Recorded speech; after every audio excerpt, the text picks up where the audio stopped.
ನಮಸ್ಕಾರ. ಆಹಾರ, ಆರೋಗ್ಯ, ಅಧ್ಯಾತ್ಮ ಈ ಸಂಸ್ಕಾರದ ಬೆಳಕಿಗೆ ತಮ್ಮೆಲ್ಲರಿಗೂ ಸ್ವಾಗತ, ಸುಸ್ವಾಗತ.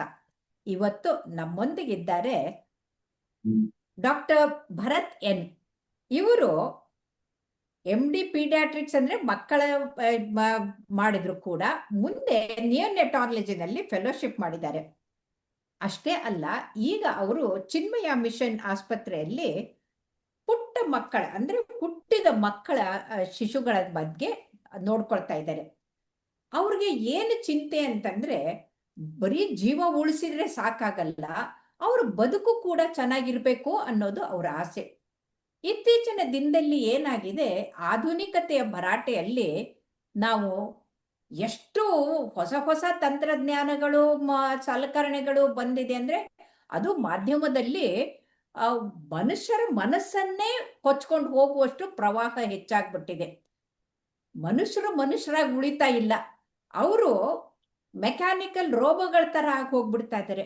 ಮಕ್ಕಳ ಮಾನಸಿಕ ಬೆಳವಣಿಗೆ ಕಷ್ಟ ಆಗ್ತಾ ಇದೆ, ಕುಂಠಿತ ಆಗ್ತಾ ಇದೆ. ಹಾಗಾಗಿ ಇವತ್ತು ಅವರು ಮನೆ, ಮನಸ್ಸು ಮತ್ತು ಮಕ್ಕಳ ಇವರನ್ನ ಬೆಳೆಸೋದ್ರಲ್ಲಿ ಪಾಲಕರ ಪಾತ್ರ ಅಂತ ಮಾತಾಡ್ತಾ ಇದ್ದಾರೆ. ನಮಸ್ಕಾರ ಭರತ್ ಅವರೇ. ನಮಸ್ತೆ ಮೇಡಮ್. ನಮಸ್ತೆ, ಧನ್ಯವಾದಗಳು. ನನ್ನನ್ನ ಇದರಲ್ಲಿ ಇನ್ಕ್ಲೂಡ್ ಮಾಡಿದ್ದಕ್ಕೆ, ನನ್ನನ್ನ ಇದರೊಂದು ಭಾಗಿಯಾಗಿ ಮಾಡ್ಕೊಳ್ಳೋದಕ್ಕೆ ತುಂಬಾ ಧನ್ಯವಾದಗಳು ಮೇಡಮ್. ಅಂಡ್ ನೀವು ಕರೆಕ್ಟ್ ಆಗಿ ಹೇಳ್ದಂಗೆ ಈ ಮಾಧ್ಯಮ ಅನ್ನೋದೇನಿದೆ, ಈ ಮಾಧ್ಯಮದ ಬೆಳವಣಿಗೆಯಲ್ಲಿರೋ ಮಕ್ಕಳಲ್ಲಿ ಅವ್ರ ಮೇಲೆ ಪರಿಣಾಮಗಳೇನಿದೆ ಅದನ್ನ ಡಿಸ್ಕಸ್ ಮಾಡಿದ್ರೆ ಒಂದು ಒಳ್ಳೆಯ ಒಂದು ಮೆಸೇಜ್ ನಾವು ಕೊಡ್ಬೋದು ಅಂತ, ಈ ಒಂದು ವಿಡಿಯೋ ಮುಖಾಂತರ ನಾವು ಒಂದು ಒಳ್ಳೆ ಮೆಸೇಜ್ ಅನ್ನು ಕೊಡ್ಬೋದು ಅಂತ ನಾನು ಭಾವಿಸ್ತೀನಿ. ಮೆಸೇಜ್ ಅಷ್ಟೇ ಅಲ್ಲ, ಅವರು ಬದುಕನ್ನ ಬದಲಾಯಿಸ್ಕೋಬಹುದು, ಪರಿವರ್ತನೆಗೊಳ್ಬೇಕು. ಯಾಕಂತಂದ್ರೆ ಸರಿ ತಪ್ಪಿನ ವಿವೇಚನೆ ಅಂದ್ರೆ ಪ್ರಜ್ಞೆ ಅವರಲ್ಲಿ ಬಂದ್ರೆ, ಪಾಲಕರಲ್ಲಿ, ಅವರು ಖಂಡಿತ ತಮ್ಮ ಮಕ್ಕಳನ್ನ ಹೇಗೆ ಬೆಳೆಸ್ಬೇಕು ಅನ್ನೋದು ಗೊತ್ತಾಗತ್ತೆ.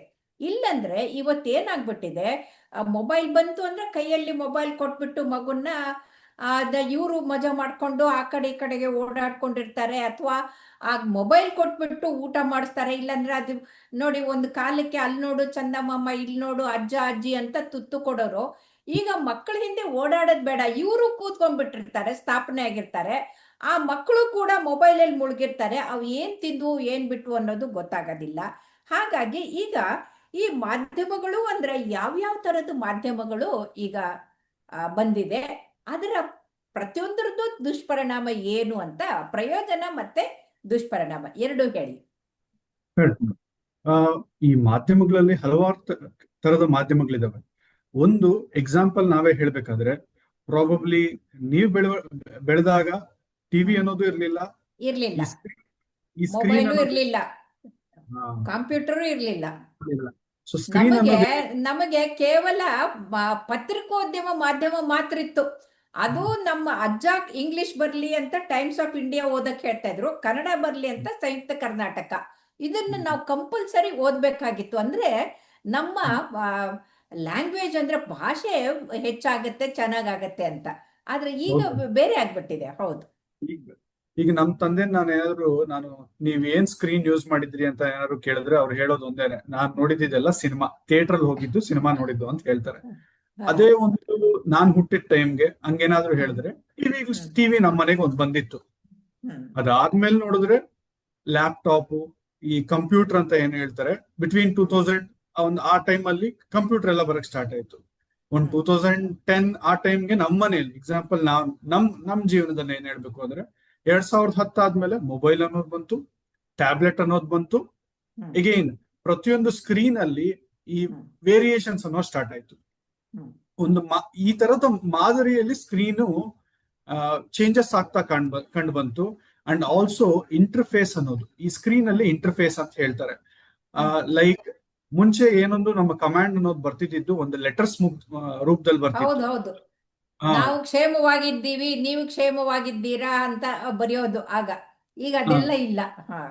ಈಗ ಆ ಎಕ್ಸ್ಪ್ರೆಷನ್ ಅನ್ನೋದು it has to be colourful, ಒಂದು ಅಟ್ರಾಕ್ಟಿವ್ ಆಗಿರ್ಬೇಕು ಅಂತ ಪಿಕ್ಚರ್ ಮುಖಾಂತರ, ಅಂದ್ರೆ ಒಂದು ಕಲರ್ಫುಲ್ ಪಿಕ್ಚರ್ ಮುಖಾಂತರ ಬಣ್ಣವಾಗಿ ಎಕ್ಸ್ಪ್ರೆಸ್ ಮಾಡೋದಾಗಿರುತ್ತೆ.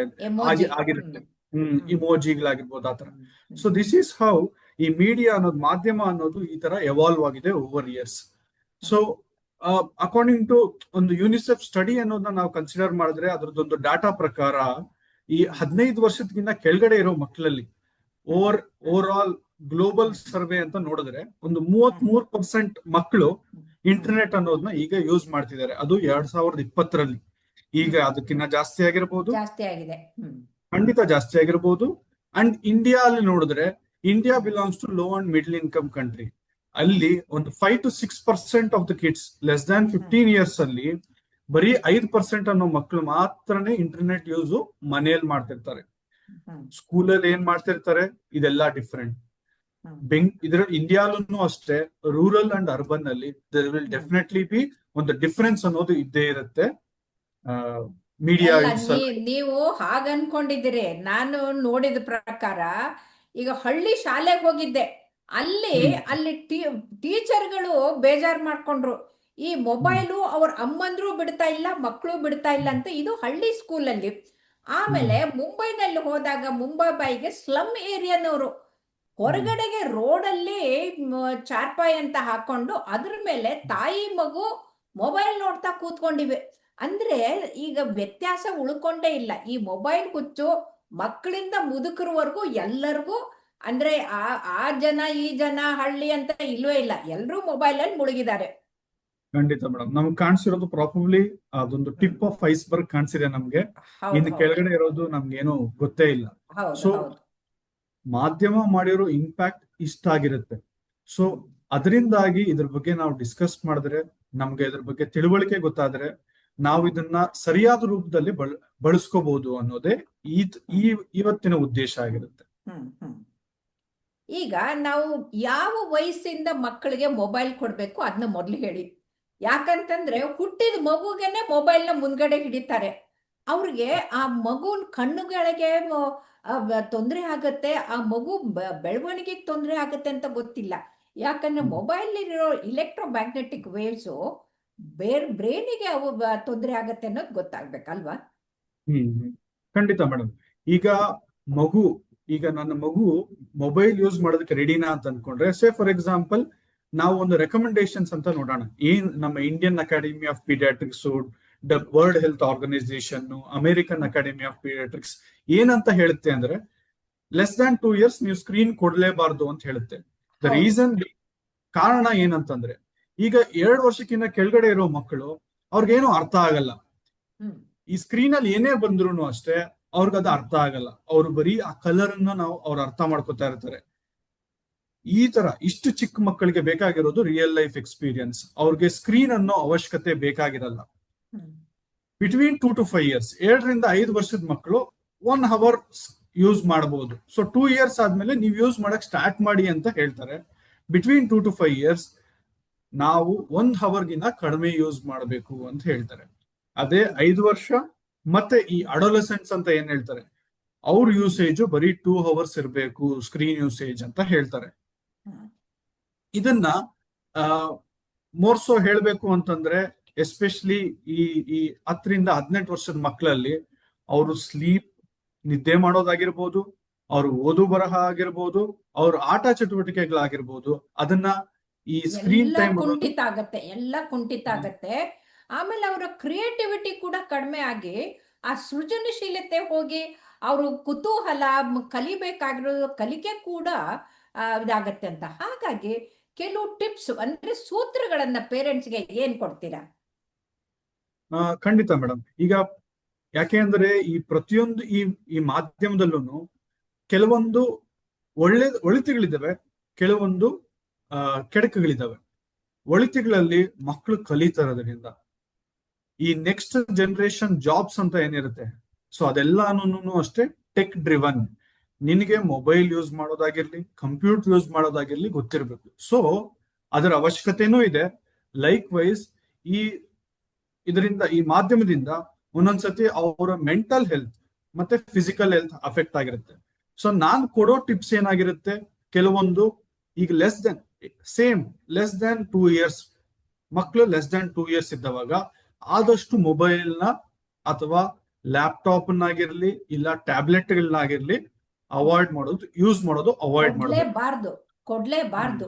ಯಾಕಂದ್ರೆ ಮೆದುಳು ಬೆಳವಣಿಗೆ ಆಗೋ ಸಮಯದಲ್ಲಿ ಈ ಸ್ಕ್ರೀನ್ ಟೈಮ್ ಕೊಟ್ಬಿಟ್ರೆ ಮೆದುಳು ಕೂಡ ಡ್ಯಾಮೇಜ್ ಆಗುತ್ತೆ. ಅವರು ಬುದ್ಧಿ ಅಂದ್ರೆ ಎಷ್ಟು ಇಂಟೆಲಿಜೆಂಟ್ ಆಗ್ಬೇಕು ಅಷ್ಟು IQ ಇರೋದಿಲ್ಲ ಅನ್ನೋದು ಗೊತ್ತಾಗಿದೆ ಈಗ. ಖಂಡಿತ ಮೇಡಮ್. ಏನಂದ್ರೆ ಅವ್ರ ಲ್ಯಾಂಗ್ವೇಜ್ ಡೆವಲಪ್ಮೆಂಟ್ ಅಂತ ಹೇಳ್ತಾರೆ. ಹೌದು. ಈಗ ಸ್ಕ್ರೀನ್ ಏನ್ ಮಾಡುತ್ತೆ, ವೇ ಆಫ್ ಕಮ್ಯುನಿಕೇಶನ್ ನ ಕಮ್ಯುನಿಕೇಟ್ ಅಂದ್ರೆ ಒಬ್ರೊಬ್ರು ಮಾತಾಡೋದು, ಫೇಸ್ ಟು ಫೇಸ್ ಮಾತಾಡೋದು ಅದೆಲ್ಲ ಕರೆಕ್ಟ್ ಆಗಿ ಆಗಲ್ಲ. ಸೊ ಏನ್ ಅಫೆಕ್ಟ್ ಆಗುತ್ತೆ, ಅವ್ರ ಲ್ಯಾಂಗ್ವೇಜ್ ಡಿಲೇ ಆಗಬಹುದು ಅಂತ, ಆಟಿಸ್ಟಿಕ್ ಬಿಹೇವಿಯರ್ಸ್ ಅನ್ನೋದು ಜಾಸ್ತಿ ಆಗ್ಬಹುದು ಅನ್ನೋ ಒಂದು ಕಾರಣದಿಂದ ಇಂಥ ಮಕ್ಕಳಲ್ಲಿ ಕಡಿಮೆ ಯೂಸ್ ಮಾಡಬೇಕು. ಅವ್ರಿಗೆ ಬೇಕಾಗಿರೋದೇನು, ಅವ್ರಿಗೆ ಬೇಕಾಗಿರೋದು ರಿಯಲ್ ಲೈಫ್ ಎಕ್ಸ್ಪೀರಿಯನ್ಸಸ್. ಮಕ್ಕಳ ಜೊತೆ ಆಟ ಆಡಿ, ಮಕ್ಕಳಿಗೆ ನೀವ್ ಹೇಳಿದ್ರಲ್ಲ ಚಂದಮಾಮ ತೋರ್ಸ್ ತಿನ್ಸೋದು, ಆಟ ಆಡ್ಸ್ಕೊಂಡ್ ತಿನ್ಸೋದು, ಆಟ ಆಡಿ ಅನ್ಕೊಂಡ್ ಬೆಳೆಸೋದು, ಇದೆಲ್ಲ ಉತ್ತಮ ಆಗುತ್ತೆ. 2 to 5 years ಅಲ್ಲಿ ಸ್ಕ್ರೀನ್ ಕೊಡಿ, ಲೈಕ್ ಇಂಟ್ರಾಕ್ಷನ್ಗೆ. ಈಗ ಒಂದು ಅಜ್ಜಿ ಊರಲ್ಲಿ ಇರ್ತಾರೆ, ಅವ್ರ ಜೊತೆ ಮಾತಾಡ್ಬೇಕು ಅಂದ್ರೆ ಡೆಫಿನೆಟ್ ಆಗಿ ಸ್ಕ್ರೀನ್ ಕೊಡಿ ಅಂತ ಹೇಳ್ತಾರೆ. Because it's a form of communication. ಇನ್ನೊಬ್ರ ಜೊತೆ ಮಾತಾಡ್ತಾ ಇರ್ತಾರೆ. ಅವರು ಇನ್ ಕೇಸ್ ಅವ್ರಿಗೆ ಕೋಪ ಬಂತು ಹಂಗೇನಾದ್ರೂ ಆದ್ರೆ ಇದನ್ನ, ಈ ಕೋಪನ ನಾನು ಹೆಂಗ್ ತಡ್ಕೋಬೇಕು, ಒಂದು ಎಮೋಷನ್ ನ ಹೆಂಗ್ ತಡ್ಕೋಬೇಕು. ನೀವು ಕೋಪ ಅಂದಿದ್ಕೆ ನೆನ್ಪಾಯ್ತು, ಒಂದು ಹುಡುಗಿಗೆ ಬರೀ ಮೊಬೈಲ್ ನೋಡ್ತಾ ಇದ್ದಾಳೆ, ಓದ್ತಾ ಇಲ್ಲ ಅಂತ ತಾಯಿ ಮೊಬೈಲ್ ತಗೊಂಡಿದ್ಕೆ ಸೂಯಿಸೈಡೇ ಮಾಡ್ಕೊಂಡ್ಬಿಡ್ತು. ಅಂದ್ರೆ ಅಷ್ಟ್ರ ಮಟ್ಟಿಗೆ ಮನಸ್ಸು ಕೆಟ್ಟೋಗ್ಬಿಡ್ತಾ ಇದೆ ಮಕ್ಕಳದು. ಖಂಡಿತ ಮೇಡಮ್, ನೀವು ಎಕ್ಸಾಕ್ಟ್ಲಿ. ಇದು ಮಕ್ಕಳನ್ನ ನೀವು ಹೇಗೆ ರಕ್ಷಣೆ ಮಾಡ್ಬೇಕು ಇದರಿಂದ ಅಂತ ದಯವಿಟ್ಟು ಹೇಳಿ. ಇದು ಸಸಿಯಲ್ಲಿ, ಸೊ ಪ್ರತಿಯೊಂದು ಅಷ್ಟೇ ಒಂದು ಸಸಿಯಲ್ಲೇ ಸ್ಟಾರ್ಟ್ ಮಾಡ್ಬೇಕು ಅನ್ನೋಂಗೆ ನೀವು ಮಾದರಿ ಆಗ್ಬೇಕಾಗತ್ತೆ. ಸೊ ಈ ತರದ ಎಸ್ಪೆಷಲಿ ಈ ತರ ಪ್ರೆಸ್ಸಿಂಗ್ ಇಶ್ಯೂಸ್, ಇದೊಂದು ಪ್ರಾಬ್ಲಿ ಫ್ಯೂಚರ್ ಅಲ್ಲಿ ಇದೊಂದು ಪ್ರೆಸ್ಸಿಂಗ್ ಇಶ್ಯೂ ಆಗುತ್ತೆ. ಸೊ ಅಟ್ ಕಮ್ಯುನಿಟಿ ಲೆವೆಲ್ ಒಂದಷ್ಟು ಚೇಂಜಸ್ ನಾವು ಮಾಡ್ಬೇಕಾಗತ್ತೆ, ಫ್ಯಾಮಿಲಿ ಲೆವೆಲ್ ಅಲ್ಲೂ ಒಂದಷ್ಟು ಚೇಂಜಸ್ ನಾವು ಮಾಡ್ಬೇಕಾಗುತ್ತೆ. ಅಲ್ಲ, ನೀವು ಚೇಂಜಸ್ ಅಂದಕ್ಕೆ ನೆನಪಾಯ್ತು, ಒಬ್ಬ ತಂದೆ ತಾಯಿ ಮಗು PUC ಮುಗಿಸಿ ಪ್ರೊಫೆಷನಲ್ ಹೋಗೋವರೆಗೂ ಮನೇಲಿ ಟಿವಿನೇ ಇಟ್ಕೊಂಡಿರ್ಲಿಲ್ಲ ಅವರು. ಅಷ್ಟ್ರ ಮಟ್ಟಿಗೆ ಏನ್ ಮಾಡಿದ್ರು, ಭಾರಿ ರ್ಯಾಂಕ್ ತಗೊಂಡು ಕಾಲೇಜ್ ಸೇರ್ಕೊಂಡು ಮೆರಿಟ್ ಅಲ್ಲೇ ಸೇರ್ಕೊಂಡ. ಆದ್ರೆ ಮುಂದೆ ಮೊಬೈಲ್ ಹುಚ್ಚು ಹೆಂಗ್ ಹಿಡಿತು ಅಂದ್ರೆ, ಸೆಕೆಂಡ್ ಟ್ರೈಮಿಸ್ಟರ್ ಬರೋ ಹೊತ್ತಿಗೆ ರಾತ್ರಿ ಎಲ್ಲ ಮೊಬೈಲ್ ನೋಡ್ಕೊಂಡು ಬೆಳಗ್ಗೆ ಕಾಲೇಜ್ಗೆ ಹೋಗೋದೇ ಬಿಟ್ಬಿಟ್ಟಿದ್ದ. ಅಂದ್ರೆ ನೀವು ಇದನ್ನ ಬಿಡಿಸೋದು ಮೊದ್ಲೇ ವಾಸಿ ಅಂತ ಅನ್ಸುತ್ತೆ. ಬಿಡಿಸೋದಕ್ಕಿನ್ನ ಒಳ್ಳೆ ರೀತಿ ಯೂಸ್ ಮಾಡೋದನ್ನ ಪೇರೆಂಟ್ಸ್ ಹೇಳ್ಕೊಡ್ಬೇಕಾಗತ್ತೆ madam. At example community level ಅಲ್ಲಿ ಈಗ ಗವರ್ಮೆಂಟ್ ಲೆಜಿಸ್ಲೇಷನ್ಸ್ ನ ಹೊಡಿಸ್ಬೇಕಾಗತ್ತೆ, ಸುಪ್ರೀಂ ಕೋರ್ಟ್ ಲೆಜಿಸ್ಲೇಷನ್ಸ್ ನ ಮಾಡ್ಬೇಕಾಗತ್ತೆ. ಈಗ ಒಂದು ಆಪ್ ನ ನೀವು, ಈಗ ಒಂದು ಮೂವಿ ಎಲ್ಲಾರು ಅಷ್ಟೇ, ಈಗ ಮೂವಿನ ಸರ್ಟಿಫಿಕೇಟ್ ಮಾಡ್ತಾರೆ, ಅಂಡರ್ 13 ಎಲ್ಲಾರು ನೋಡ್ಬೋದು ಅಂತ. ಆಪ್ ಅನ್ನು ಸರ್ಟಿಫೈ ಮಾಡಿ ಅಂಡ್ ವಿತೌಟ್ ಪೇರೆಂಟಲ್ ಕನ್ಸೆಂಟ್ ನೀವು ಇದನ್ನ ಯೂಸ್ ಮಾಡಬಾರ್ದು ಅಂತ ಇದ್ ಮಾಡ್ಬೇಕಾಗುತ್ತೆ. ಅಂಡ್ ಕೆಲವೊಂದನ್ನ ಬ್ಯಾನು ಮಾಡ್ಬೇಕಾಗುತ್ತೆ, which are not complying to this. ಆ ತರ ಕಮ್ಯುನಿಟಿ ಲೆವೆಲ್ ಇದನ್ನು ಮಾಡ್ಬೇಕಾಗುತ್ತೆ. ಅಂಡ್ ಫ್ಯಾಮಿಲಿ ಲೆವೆಲ್ ಅಲ್ಲಿ ಅವರು ಫ್ಯಾಮಿಲಿ ಮೀಡಿಯಾ ಪ್ಲಾನ್ ಅನ್ನೋ ಒಂದು ಕಾನ್ಸೆಪ್ಟ್ ನ ಬಳಸ್ಕೊಂಡು, ಈಗ ಮುಂಚೆ ಇದ್ದಂಗಲ್ಲ, ಈಗ ಸೋಷಿಯಲ್ ಮೀಡಿಯಾ ಆಪ್ ಗಳನ್ನ ಟ್ಯಾಗ್ ಮಾಡಬಹುದು. ಅಂದ್ರೆ ಪೇರೆಂಟ್ಸ್ ಮಕ್ಳು ಏನೇನ್ ಮಾಡ್ತಾ ಇದಾರೆ ಅನ್ನೋದನ್ನ ನೋಡ್ಬೋದಾಗತ್ತೆ. ಸೊ ಅಂತ ಅಡ್ವಾಂಟೇಜಸ್ ನಾವು ಬಳಸ್ಕೊಂಡು, and you have to be a ಮಾದರಿ, ಅಂದ್ರೆ ಪೇರೆಂಟೇ ಮಗುವಿಗೆ ಮಾದರಿ ಆಗ್ಬೇಕು. ಓಕೆ, ಮಾದರಿ ಅಂದ್ರೆ ತಾಯಿಯೇ ಮೊದಲ ಗುರು, ಮನೆಯೇ ಮೊದಲ ಪಾಠಶಾಲೆ, ಹಾಗೆ ತಂದೆ ತಾಯಿಗಳು ಮಾದರಿ ಆಗಿರ್ಬೇಕು ಅಂತ. ತುಂಬಾ ಧನ್ಯವಾದಗಳು ಭರತ್ ಅವರೇ. ನಮಸ್ಕಾರ. Thank you madam. Thank you.